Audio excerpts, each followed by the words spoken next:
Hi all, ಈ ವಿಡಿಯೋದಲ್ಲಿ ಸೈಕ್ಲೋಪ್ಯಾಮ್ suspension ಬಗ್ಗೆ ಇನ್ಫಾರ್ಮೇಷನ್ ಕೊಡ್ತಾ ಇದ್ದೀನಿ.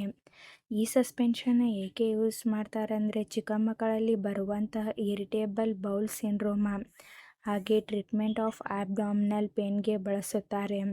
ಸ್ಟಮಕ್ ಪೇನ್, ಬ್ಲಾಟಿಂಗ್, ಆಬ್ಡಾಮಿನಲ್ ಕ್ರ್ಯಾಂಪ್ಸ್, ಹೊಟ್ಟೆ ನೋವು, ಉಬ್ಬುವುದು, ಹೊಟ್ಟೆ ಸೆಳೆತ, ಅಸಿಡಿಟಿ, ಗ್ಯಾಸ್, ಇನ್ಫೆಕ್ಷನ್ ಇಂತಹ ರೋಗಲಕ್ಷಣಗಳನ್ನು ಕಡಿಮೆ ಮಾಡಲು ಈ ಸಸ್ಪೆನ್ಷನ್ನ ಬಳಸುತ್ತಾರೆ.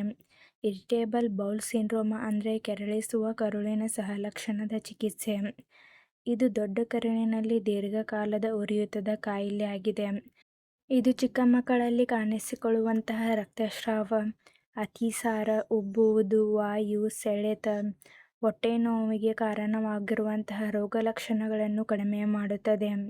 ಹಾಗೆ ಸ್ನಾಯುಗಳನ್ನು ಸಡಿಲಗೊಳಿಸುತ್ತದೆ, ಆಹಾರದ ಚಲನೆಯನ್ನು ಸುಧಾರಿಸುತ್ತದೆ, ನೋವಿನ ಸಂವೇದನೆಗೆ ಕಾರಣವಾಗಿರುವಂಥ ಕೆಮಿಕಲ್ ಮೆಸೆಂಜರ್ಸ್ನ ಬ್ಲಾಕ್ ಮಾಡಲು ಈ ಸಸ್ಪೆನ್ಷನ್ ಸಹಾಯ ಮಾಡುತ್ತದೆ. ಹೊಟ್ಟೆ ಉಬ್ಬರ, ಗ್ಯಾಸ್ ಸುಲಭವಾಗಿ ಅಂದರೆ ಅನಿಲ ಹೊರಹಾಕಲು ಈ ಸಸ್ಪೆನ್ಷನ್ ಸಹಾಯ ಮಾಡುತ್ತದೆ. ಈ ಸಸ್ಪೆನ್ಷನ್ನ ನಿಮ್ಮ ಮಕ್ಕಳಿಗೆ ಹೇಗೆ ಯೂಸ್ ಮಾಡಬೇಕಂದ್ರೆ, ನಿಮ್ಮ ಡಾಕ್ಟರ್ಸ್ ನಿಮ್ಮ ಮಗುವಿನ ಏಜ್ ಮತ್ತು ವೇಟ್ಗೆ ಅನುಗುಣವಾಗಿ ಡೋಸ್ ಮತ್ತು ಡ್ಯೂರೇಷನ್ನ ಅಡ್ವೈಸ್ ಮಾಡುತ್ತಾರೆ. ನಿಮಗೆ ನಿಮ್ಮ ಡಾಕ್ಟರ್ಸ್ ಹೇಗೆ ಅಡ್ವೈಸ್ ಮಾಡಿರುತ್ತಾರೋ ಹಾಗೆ ಈ ಸಸ್ಪೆನ್ಷನ್ನ ಯೂಸ್ ಮಾಡಿ. ಮತ್ತು ಈ ಸಸ್ಪೆನ್ಷನ್ನ ನಿಮ್ಮ ಮಗುವಿನ ಕಂಡೀಷನ್ ನೋಡಿಕೊಂಡು ಡಾಕ್ಟರ್ಸ್ ಡೋಸ್ನ ಅಡ್ವೈಸ್ ಮಾಡುತ್ತಾರೆ. ಆದ್ದರಿಂದ ನೀವೇ ಸೆಲ್ಫ್ ಮೆಡಿಕೇಷನ್ ಆಗಿ ಹಾಗೂ ಲಾಂಗ್ ಟರ್ಮ್ ಆಗಿ ಈ ಸಸ್ಪೆನ್ಷನ್ನ ಬಳಸಬಾರದು. ಈ ಸಸ್ಪೆನ್ಷನ್ನ ಡೈಲಿ 2 ಟೈಮ್ಸ್ ಮಾರ್ನಿಂಗ್ ಮತ್ತು ನೈಟ್ ನಿಮ್ಮ ಮಗುವಿಗೆ ಕೊಡಿ. ಇಲ್ಲಾಂದರೆ ಡಾಕ್ಟರ್ಸ್ ಅಡ್ವೈಸ್ ಮಾಡಿದ ಹಾಗೆ ಈ ಸಸ್ಪೆನ್ಷನ್ನ ಯೂಸ್ ಮಾಡಿ. ಈ ಸಸ್ಪೆನ್ಷನ್ ಹೇಗೆ ವರ್ಕ್ ಮಾಡುತ್ತೆ ಅಂದರೆ, ಇದರಲ್ಲಿ ಡೈಸೈಕ್ಲೋಮೈನ್ ಮತ್ತು ಸೆಮಿಥಿಕಾನ್ ಎಂಬ ಮೆಡಿಸಿನ್ಸ್ ಇವೆ. ಡೈಸೈಕ್ಲೋಮೈನ್ ಇದು ಒಂದು ಆ್ಯಂಟಿಸ್ಪ್ಯಾಸ್ಮೋಡಿಕ್ ಮೆಡಿಸಿನ್.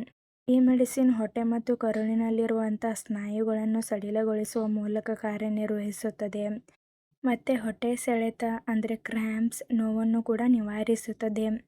ಸೆಮಿಥಿಕಾನ್ ಇದು ಒಂದು ಆ್ಯಂಟಿಫೋಮಿಂಗ್ ಮೆಡಿಸಿನ್. ಇದು ಹೊಟ್ಟೆಯಲ್ಲಿರುವಂಥ ಅನಿಲವನ್ನು ಸುಲಭವಾಗಿ ಹೊರಹಾಕಲು ಸಹಾಯ ಮಾಡುತ್ತದೆ. ಈ ಸಸ್ಪೆನ್ಷನ್ನ ಸೈಡ್ ಎಫೆಕ್ಟ್ಸ್: ವಾಂತಿ, ವಾಕರಿಕೆ, ಹೆದರಿಕೆ, ಅತಿಸಾರ, ಮಲಬದ್ಧತೆ ಹೀಗೆ ಮೈನರ್ ಸೈಡ್ ಎಫೆಕ್ಟ್ಸ್ ಆಗುತ್ತದೆ. ಈ ಸಸ್ಪೆನ್ಷನ್ ನಿಮ್ಮ ಮಗುವಿಗೆ ಅಡ್ಜಸ್ಟ್ ಆದ ಮೇಲೆ ಈ ಸೈಡ್ ಎಫೆಕ್ಟ್ಸ್ ಎಲ್ಲ ಡಿಸಫಿಯರ್ ಆಗುತ್ತದೆ. ಒಂದು ವೇಳೆ ಹೀಗೆ ಲಾಂಗ್ ಟರ್ಮ್ ಆಗಿ ಕಾಣಿಸ್ಕೊಳ್ತಾ ಇದ್ದರೆ ಕೂಡಲೇ ಡಾಕ್ಟರ್ಸ್ನ ಕನ್ಸಲ್ಟ್ ಮಾಡಿ. ಈ ಸಸ್ಪೆನ್ಷನ್ನ ಸೇಫ್ಟಿ ಅಡ್ವೈಸ್: ಇದರಲ್ಲಿರುವಂಥ ಮೆಡಿಸಿನ್ಸ್ದಿಂದ ನಿಮ್ಮ ಮಗುವಿಗೆ ಅಲರ್ಜಿ ರಿಯಾಕ್ಷನ್ಸ್ ಆಗ್ತಾ ಇದ್ದರೆ ಈ ಸಸ್ಪೆನ್ಷನ್ನ ಬಳಸಬಾರದು. ಆದಷ್ಟು ಅಪ್ಸೆಟ್ ಸ್ಟಮಕ್ದಿಂದ ಈ ಸಸ್ಪೆನ್ಷನ್ನ ಕೊಡುವುದನ್ನು ಅವಾಯ್ಡ್ ಮಾಡಿ.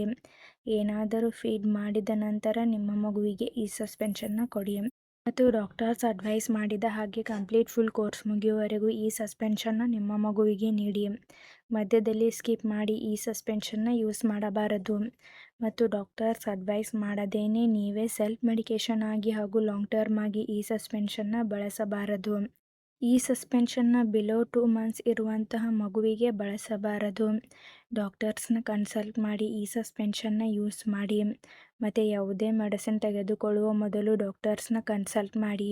ಈ ವಿಡಿಯೋ ನಿಮಗೆ ಇಷ್ಟ ಆಗಿದ್ರೆ ಲೈಕ್ ಮಾಡಿ, ಕಮೆಂಟ್ ಮಾಡಿ, ಶೇರ್ ಮಾಡಿ. Thank you.